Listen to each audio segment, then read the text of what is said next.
Muito obrigada, Ricardo Neto. Temos aqui uma plateia já bastante bem composta, com crianças a assistir, o que é ótimo, porque é isso que nós queremos, é passar as mensagens para as novas gerações também.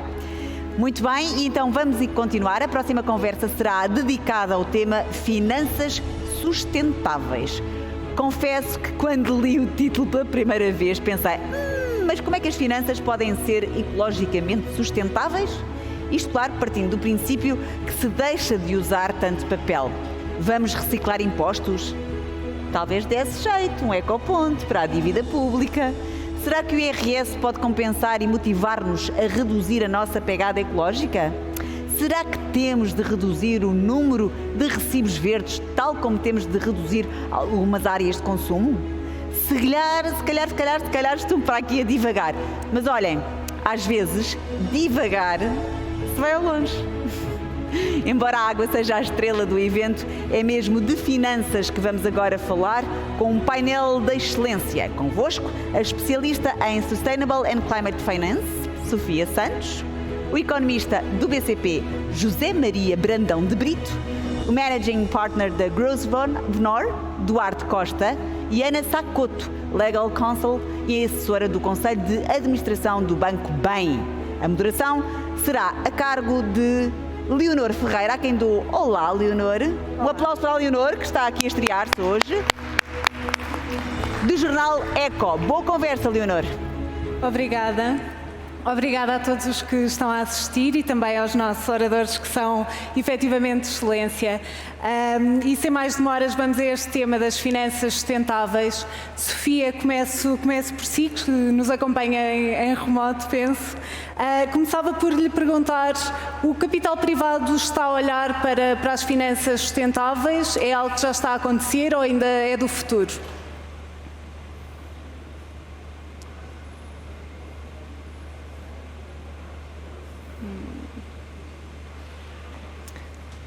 Não sei se a Sofia conseguiu ouvir a nossa questão.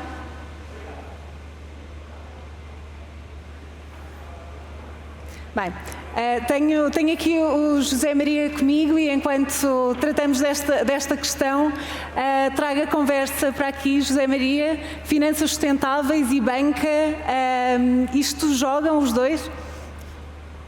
Olá, Leonor, muito obrigado pelo convite. Tem que jogar, não é? Não há finanças, eu diria, sem banca, e a banca quer ser um ator muito ativo na promoção da sustentabilidade.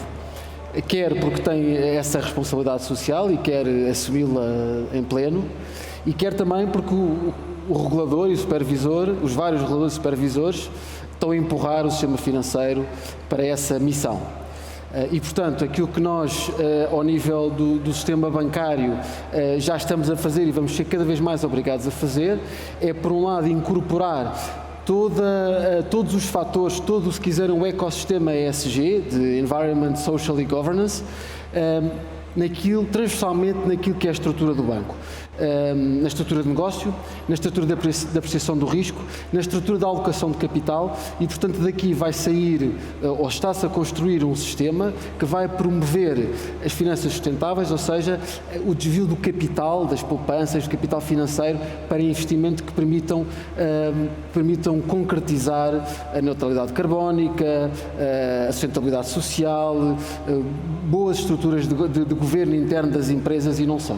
E os clientes já estão à procura desse financiamento ou é uma necessidade que a banca tem também por imposição regulatória e os clientes não querem saber? Isto é um caminho longo, Leonor.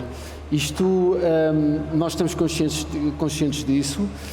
Há empresas, há pessoas, por exemplo, há muitos particulares que estão a apostar no reforço da eficiência energética das suas casas, que estão a apostar na mobilidade elétrica, quando isso muitas vezes tem custos adicionais e, portanto, vão aqui e ali recorrendo a instrumentos de financiamento que permitem depois adquirir fazer este investimento, adquirir estes equipamentos, etc. Agora, se me perguntar se hoje em dia é um fenómeno massivo, não é. Portanto, há aqui um longo caminho de sensibilização que conferências como estas ajudam a trazer ao público, a levar ao público.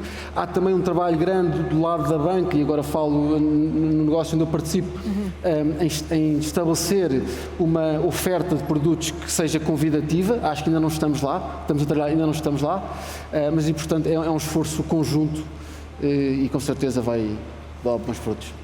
Duarte, o Private Equity está também a criar estes produtos como a banca. Aliás, até lhe faço uma pequena provocação. Estão mais longe do que a banca ou estão atrás? Olá, Viva, muito boa tarde a todos e muito obrigado pelo convite que me enviaram. Tal como o José Maria Brandão mencionou, realmente este é um trabalho conjunto de todos os stakeholders do ecossistema financeiro e económico, e é para nós uma responsabilidade acrescida fomentar e fazer o spreading the word relativamente àquilo que são as finanças e os investimentos sustentáveis. Eu diria que nós, enquanto sociedade gestora de fundos de investimento, somos complementares, por exemplo, ao stakeholder da banca, onde estamos mais próximos dos nossos investis, portanto, das nossas empresas subsidiárias, e através desta proximidade, deste trabalho do dia-a-dia, junto das equipas de gestão, fomentamos realmente as práticas de sustentabilidade e as práticas que promovem boas políticas de governance, boas políticas ambientais e boas políticas sociais, para que as próprias empresas, por um lado, sejam reconhecidas como tal no seu dia-a-dia junto dos seus clientes, mas que realmente impactem de uma forma positiva e continuada aquilo que é o bem-estar do ecossistema onde estão inseridos e, portanto, com isso, a longo prazo, teremos certamente um caminho muito mais sustentável do que aquilo que seria se tivéssemos a praxis tradicional de investimentos. Duarte, para esse efeito, nós até... Em termos de processo, como é que funciona? As empresas procuram-vos já com o objetivo de um financiamento sustentável ou vocês é que ajudam nesse processo depois de perceber como é que elas podem fazer esse caminho pela sustentabilidade? Eu diria que é um trabalho bidirecional e conjunto, como é óbvio. Portanto, nós temos realmente empresas que procuram-nos porque sabem que nós, felizmente, a nossa equipa toda ela é constituída por ESG analysts, portanto, por analistas que fazem análise dos investimentos sob o ponto de vista de uma forma muito mais holística e não meramente só sobre o ponto de vista económico ou financeiro, e que realmente querem passar a integrar estas políticas mais integradas, não é? Ou seja, mais holísticas, que permitem realmente uma maior penetração do mercado, um maior envolvimento na comunidade onde estão inseridos e com isso, no longo prazo, tornam-se mais valorizadas, com uma base de clientes muito mais fidelizada e, portanto, é com estes objetivos que realmente nos procuram. Nós, do nosso lado, através do expertise e da experiência que temos enquanto equipa de gestão, procuramos fundamentalmente transmitir esses conhecimentos para que no final do dia possam ser atingidos determinados objetivos não financeiros e com isso, no longo prazo, julgamos nós estaremos a criar valor para essas próprias empresas. Ana, sabemos que o nosso tecido empresarial é essencialmente composto por PME, por microempresas. Perguntava-lhe se isto das finanças sustentáveis se é só para grandes grupos ou se também é para estes empresários. Boa tarde a todos, também como o Duarte e o José Maria agradeço antes de mais o convite. É uma realidade que de facto hoje em dia e o primeiro impulso está nas grandes empresas, no caso português temos as empresas como EDP ou Altri, Sonai, que começam a publicar ou a divulgar a sua intenção de realmente ter investimentos e sobretudo financiamento sustentável.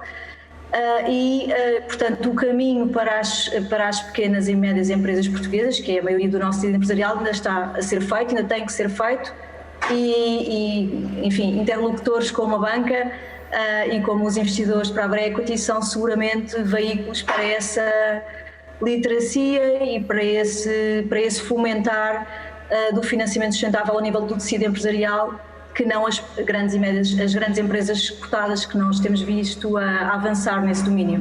E são processos complexos ou há já facilidade em que as empresas mais pequenas tenham acesso a estes produtos? Eu acho que ainda não há muita acessibilidade a esses produtos de investimento, mas eu diria às vezes por falta de informação, porque exatamente existe muita percepção ainda errada de que os tais produtos de investimento, como sejam as tão faladas green bonds ou os green loans, exigem desde logo uma maior estrutura de custos para a empresa ou maiores deveres de informação, impõem uma maior dever de informação ao qual estejam associados mais custos, e isso não é de todo verdade. De facto, por exemplo,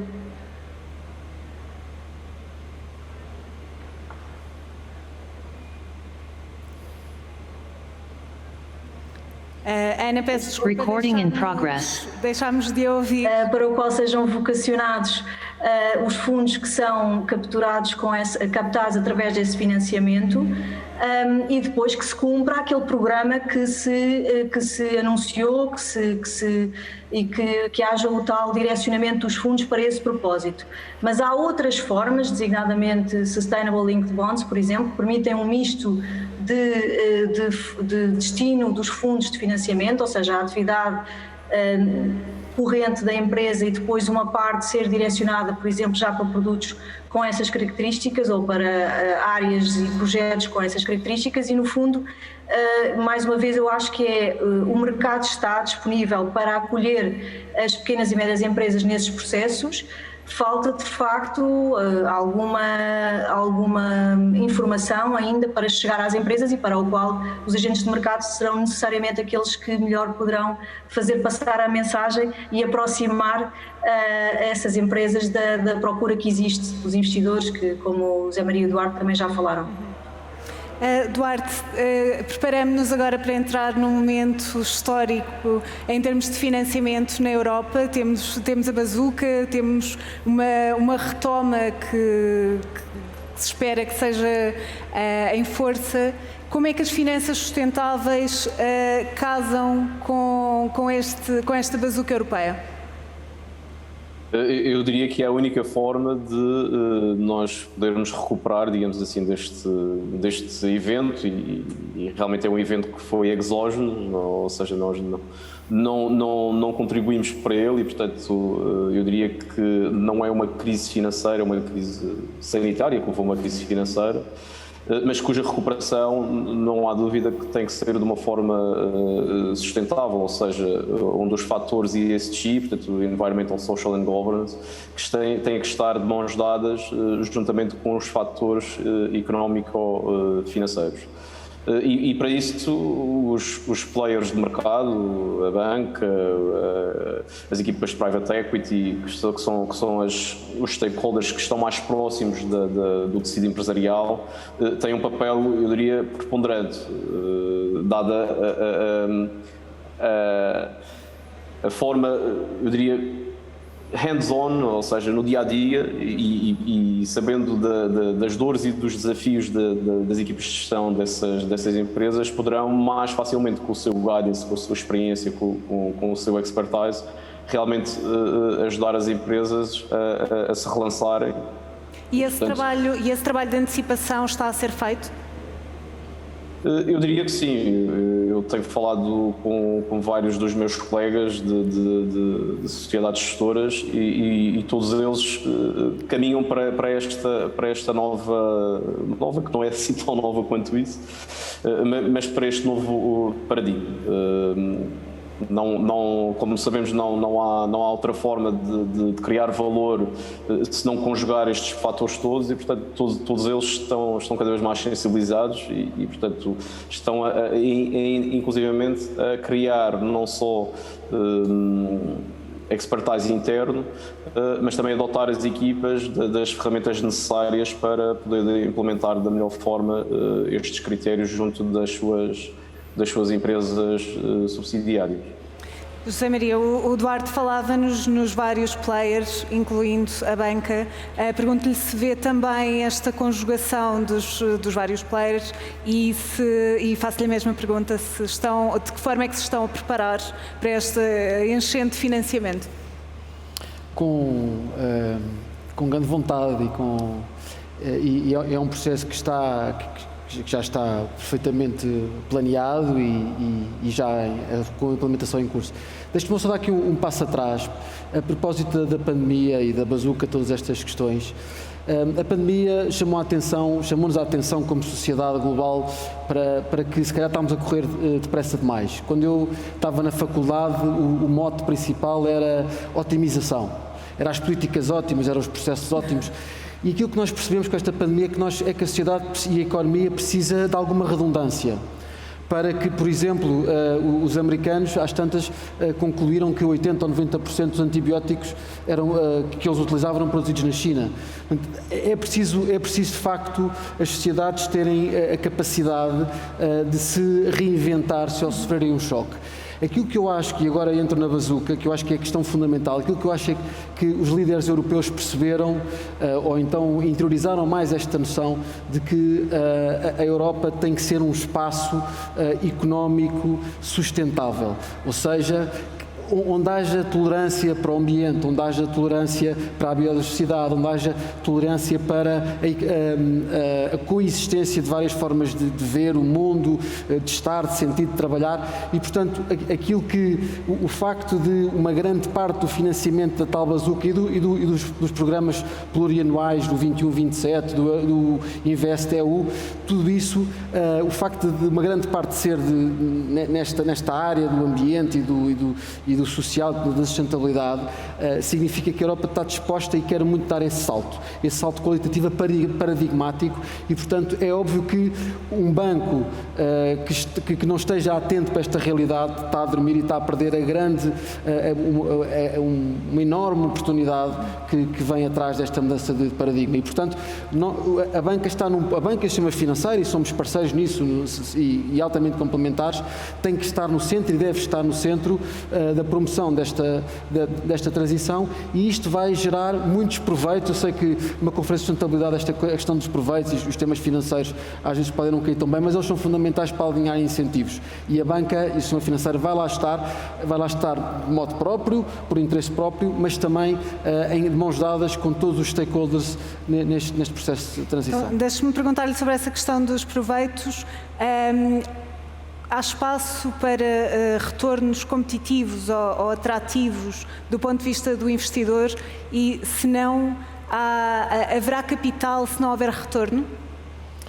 Primeira pergunta o mais possível. Aliás, nós assistimos nos mercados de capitais internacionais a um fenómeno que se chama greenium, ou seja, significa que os ativos, nomeadamente dívida, que têm uma preocupação de sustentabilidade, tipicamente ambiental, transacionam com um prémio, ou seja, são mais caros, o que significa que a procura, os investidores institucionais, os fundos de pensões, os particulares, etc., estão dispostos a pagar um bocadinho mais por produtos que têm retorno financeiro equivalente, para quê? Precisamente para dar o seu contributo.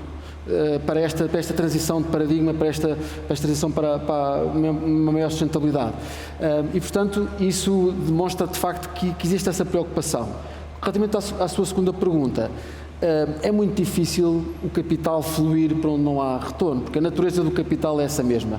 O capitalismo para fazer a analogia do churchilliana, mas relativamente ao sistema económico, é o pior sistema, à exceção de todos os outros, e, portanto, é a nossa ferramenta de trabalho na economia, é o capitalismo, portanto, é com o capital que nós alinhamos incentivos, mesmo em se tratando de causas que são estruturalmente sociais, como esta da transição e da sustentabilidade, da transição para a sustentabilidade. Portanto, é preciso termos o capital do nosso lado. Se não tivermos, vai ser muito mais difícil e moroso. Ana, vê também esta disponibilidade, este Greenium, e se sim, qual é a razão? É querer adotar antecipadamente estas políticas? É querer contribuir para um bem maior? Qual é a razão para este Greenium?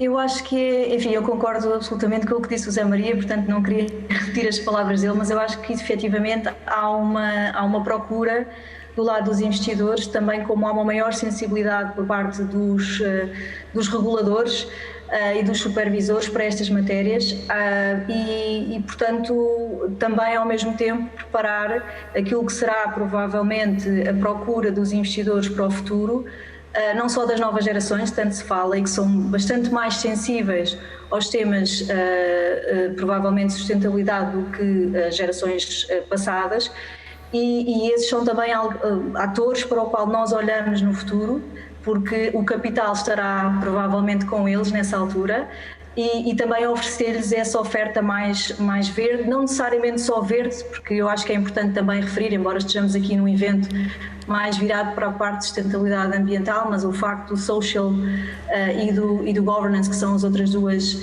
máximas da trilogia ESG, e portanto dizia eu, preparar esse mercado para as novas gerações, para canalizar novos fundos, e também porque há a tal mudança de paradigma que o Zé Maria falava, ao nível das empresas que procuram incorporar ou que devem procurar, e é isso que também a regulamentação procura promover, a incorporação destes fatores ESG na sua própria cultura empresarial, nos seus próprios business plans, nos seus próprios projetos e também na própria informação que divulgam ao mercado e que permite aos investidores identificar os targets do seu investimento de forma green, de forma sustentável.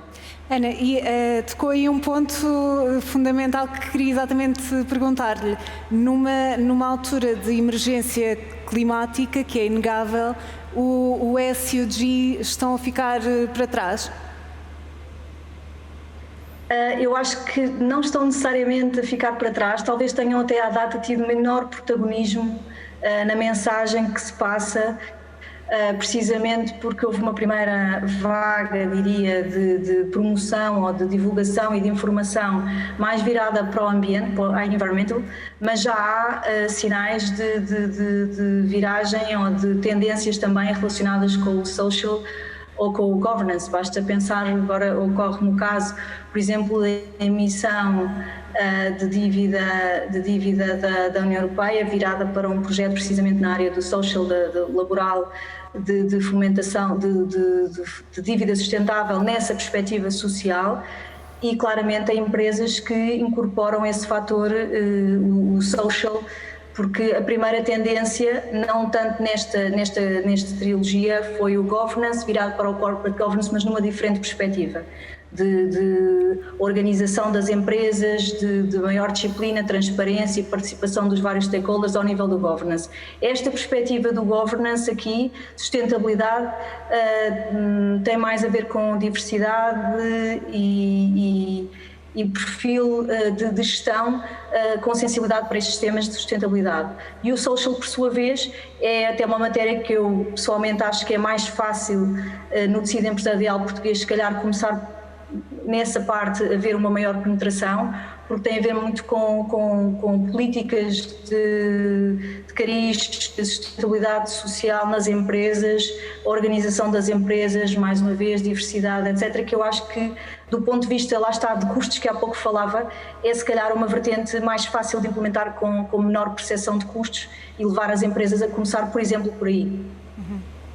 Posso só dar aqui um dado estatístico sim, que eu acho claro. que é interessante, precisamente para reforçar o que a Ana estava a dizer, que é, foram dados que foram publicados esta semana e que dão conta de que, ao nível do mercado de obrigações, o segmento social cresceu, em termos de acumulado desde o princípio do ano até maio, face ao mesmo período do ano passado, que cresceu 325%. Mas mais interessante ainda é que o segmento de sustentabilidade que agrega os 3 fatores, o E, o S e o G, cresceu 500%. Ou seja, de facto o mercado está a transitar de uma quase exclusiva atenção para o ambiental para a agregação desses 3 fatores. E isso vê-se, se quiser, na plataforma mais desligada emocionalmente, se quiser, que é o mercado de capitais. Mas grande parte desse impulso foi dado pela Comissão Europeia com a emissão de social bonds, não é? E aliás ia perguntar ao Duarte agora neste momento exatamente se é a dívida pública, se são as entidades públicas que vão ajudar a fomentar este mercado. Eu diria que pela primeira vez nós temos um movimento top-down e não de bottom-up, como até então era a praxis.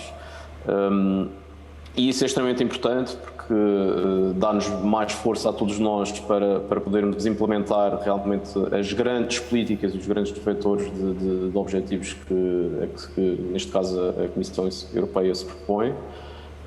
E fundamentalmente esta nova onda de recuperação que tem como premissas o equilíbrio entre estes 3 vetores, portanto o Environmental, Social and Governance, traz-nos realmente uma base de trabalho comum para podermos trabalhar, coisa que até então não havia antes, ou seja, com a introdução de um framework, por exemplo, como a EU Taxonomy e outras plataformas que estão neste momento a ser cada vez mais integradas para termos um framework comum e possamos todos estar no final do dia a falar a mesma linguagem. E esse é o grande contributo que neste caso, entre os quais obviamente o financeiro e com a questão da definição das grandes políticas e grandes objetivos de longo prazo, mas fundamentalmente trazer-nos aqui normalização e convenção.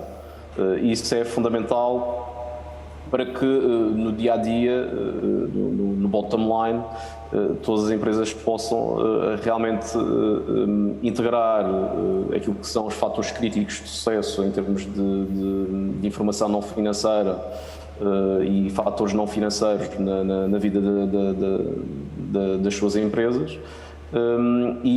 Obviamente ter aqui um denominador comum que possa ser uma base de comparação entre as mesmas para percebermos onde é que nós estamos, como é que nós poderemos progredir, para que todas as empresas possam realmente perceber onde é que podem vir a melhorar quando comparadas umas com as outras. E, portanto, até aí, este novo paradigma traz realmente uma forma de trabalhar diferente e que terá os seus frutos decisivamente. Sem esse denominador comum que ainda não existe, não é? Está ainda em processo, é possível que este mercado evolua? Não, sem dúvida, sem dúvida. Se nós olharmos aqui há 5 anos, nós não tínhamos determinadas ferramentas que hoje em dia estão devidamente aceleradas e normalizadas. Nós temos os 17 SDGs, portanto UN SDGs, portanto os Objetivos de Desenvolvimento Sustentável. Temos também várias plataformas de reporting, desde logo encabeçado, por exemplo, pela Global Reporting Initiative, do qual nós somos membros, outras plataformas como o Principles of Responsible Investment, temos também outra plataforma que é a B Corp, mas todas estas plataformas de colaboração e de difusão e de gestão dos fatores de sustentabilidade estão elas próprias a trabalhar para serem integradas num framework único. E isso realmente é extremamente importante para podermos falar todos da mesma forma e comunicarmos da mesma forma. Ana, quando é que espera que falemos todos esta mesma língua? Bom, acho que é difícil dizer quando é que falaremos todos a mesma língua, mas acho que têm sido dados passos importantes nessa matéria, nomeadamente, como o Duarte já referiu, várias iniciativas comunitárias relacionadas com a taxonomia, com a transparência, a divulgação de finanças sustentáveis, E, portanto, no caso em particular europeu, não tanto de outros continentes, mas no caso particular europeu, a evolução nesta matéria tem sido muito dirigida precisamente pela regulação, pelo estabelecimento de uma linguagem uniforme de comunicação e de qualificação de produtos financeiros, inclusive, e, portanto, essa mesma legislação comunitária, como nós sabemos, depois tem que ser transposta pelos legisladores nacionais e com pouca margem de manobra. No caso português, a CMVM tem vindo também a procurar contribuir para o diálogo e para a discussão pública desta matéria, e tem desde, salvo erro, final do ano passado, uma página no seu sítio de internet só dedicada às finanças sustentáveis. Enfim, eu acho que têm sido cada vez maiores os passos, ou mais rápidos, diria, os passos, e com as datas de implementação desta regulamentação, enfim, entre este ano e os próximos 2-3 anos, Leonor, eu acho que rapidamente estaremos com essa linguagem comum.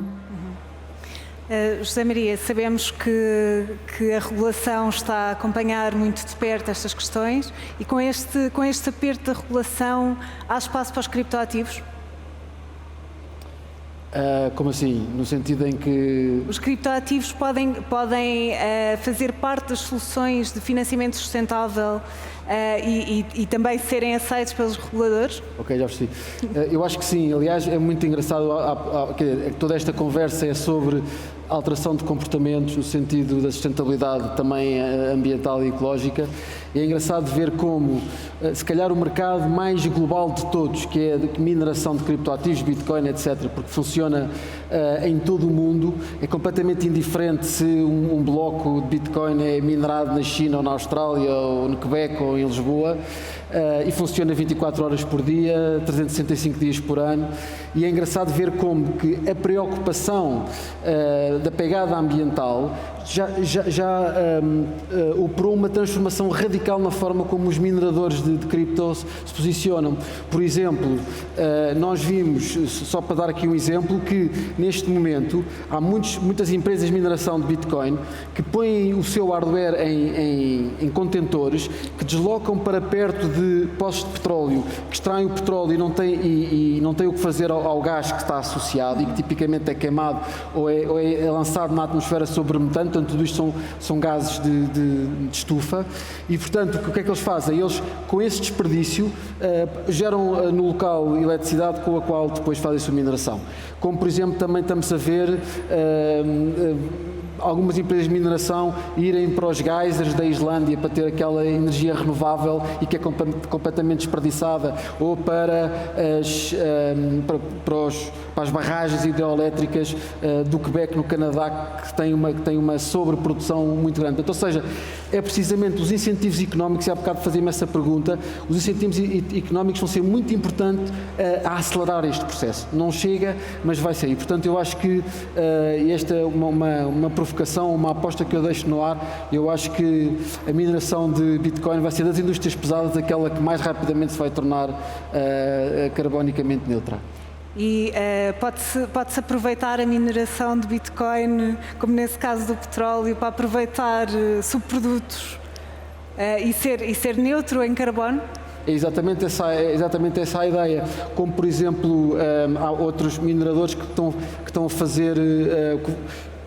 fazem arbitragem horária à escala global, portanto, ou seja, quando tipicamente à noite a eletricidade é mais barata e, portanto, tem o seu esforço de mineração concentrado à noite. Portanto, há essa arbitragem global, horária, que é muito interessante ver.